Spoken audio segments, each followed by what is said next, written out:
Ever felt like Alice in Wonderland? No, literally. Like spaces around you are either giant or you are the giant one. Or have you met someone who thinks they need to cut off their own limbs to feel whole? Buckle up, because in this video, we're diving into the top 10 most bizarre psychiatric conditions you might never have heard of. And if you stick around till the end, I've got a bonus for you. It's not exactly a diagnosis, more of a bizarre quirk, but the reason behind it is mind-blowing, so don't miss it. First up, gelotophobia, the fear of being laughed at. People with this condition often mistake friendly laughter for mockery. German psychologist Dr. Michael Teitze first recognized it as a distinct psychological condition in the early 2000s. People who suffer from gelotophobia can experience intense anxiety, shame, and social withdrawal. They might sweat, tremble, or have a rapid heartbeat when they think they're being laughed at. This condition is often linked to social anxiety, depression, low self-esteem, and past experiences of bullying or ridicule. Interestingly, some researchers believe this fear might have evolutionary roots. In early human societies, social acceptance was crucial for survival, and being laughed at could mean social rejection, which was serious business back then. Alice in Wonderland syndrome, AIWS, distorts your perception. Objects can look tiny or enormous, and shapes might appear warped. Time can seem to fly by or drag on, and sounds may seem louder or quieter than they really are. This syndrome is often tied to migraines and can cause serious confusion. There's a theory that Lewis Carroll himself might have had AWS, which would explain the bizarre imagery in his book. Kids with migraines are usually the most affected by AIW, experiencing these symptoms during the aura phase. Sometimes, viral infections like Epstein-Barr, which causes mono, can trigger AIWs. It's also linked to conditions like epilepsy and brain tumors. Researchers believe Alice in Wonderland syndrome happens because of unusual electrical activity in the brain's visual cortex. Next on the list is kleptomania. It's an impulse control disorder that compels individuals to steal items they often don't even need. Winona Ryder was famously arrested in 2001 for shoplifting over $5,000 worth of merchandise from Saks Fifth Avenue in Beverly Hills.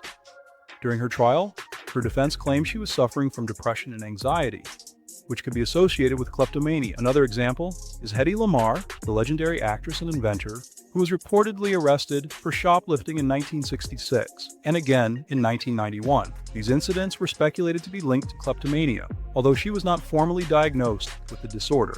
Erotomania is a delusion where people believe someone, often a celebrity or person of higher status, is in love with them. When the movie Taxi Driver with Jodie Foster came out, John Hinckley Jr. developed an obsession with her, believing that assassinating President Ronald Reagan would gain her attention. On March 30th, 1981, Hinckley attempted to assassinate Reagan, injuring him and 3 others. He was found not guilty by reason of insanity and diagnosed with erotomania and other mental health disorders. Another famous case involved Margaret Mary Ray, who became obsessed with late-night talk show host David Letterman. Ray believed Letterman loved her and repeatedly broke into his home, stole his car, and left items for him. She was arrested multiple times and spent years in and out of psychiatric institutions, diagnosed with schizophrenia and erotomania. Pseudocyesis, or false pregnancy, is when someone believes they are pregnant and even shows physical symptoms like a growing belly, but they aren't actually pregnant. A famous historical case is Queen Mary I of England, known as Bloody Mary. In 1555, she announced she was pregnant, and her abdomen started to swell, leading everyone to expect a royal baby. But no baby was born. Historians think her strong desire for a child and the pressure to produce an heir led to this condition.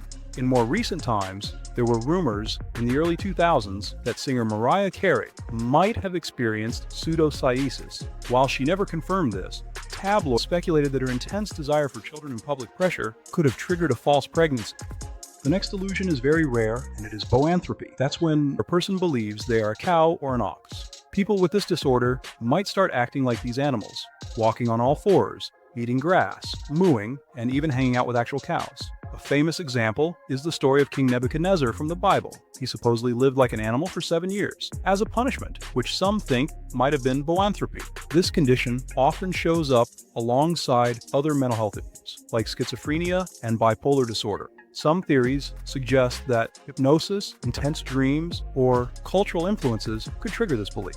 No one really knows what causes boanthropy, and there aren't any specific treatments. However, therapy and antipsychotic medications can help manage the symptoms and improve the person's quality of life.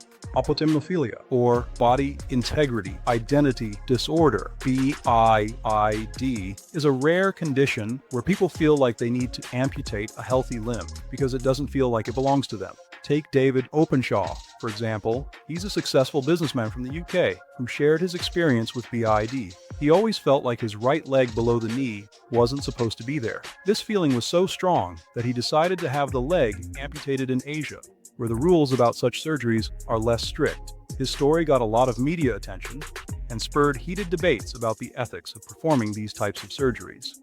Florence syndrome, also known as Stendhal syndrome, is a condition where people experience intense emotional reactions, like dizziness, fainting, confusion, and even hallucinations when they see art in Florence, Italy. It was first described by the French author Stendhal in his 1817 book Naples and Florence, A Journey from Milan to Reggio. So this syndrome is named after him, but it was later studied more thoroughly by Italian psychiatrist Graziella Magarini in the 1970s. She analyzed over 100 cases of tourists experiencing similar symptoms while visiting Florence, and she published her findings in 1989. Conversion disorder is a condition where people experience physical symptoms like paralysis or blindness. While there's no medical reason for these symptoms, it's often linked to psychological stress or some sort of internal conflict. Mary Baker Eddy, the founder of Christian Science, is a well-known example. She dealt with chronic illness and symptoms like partial paralysis. Eddy believed she was healed through prayer and spiritual insight, which led her to create the principles of Christian Science.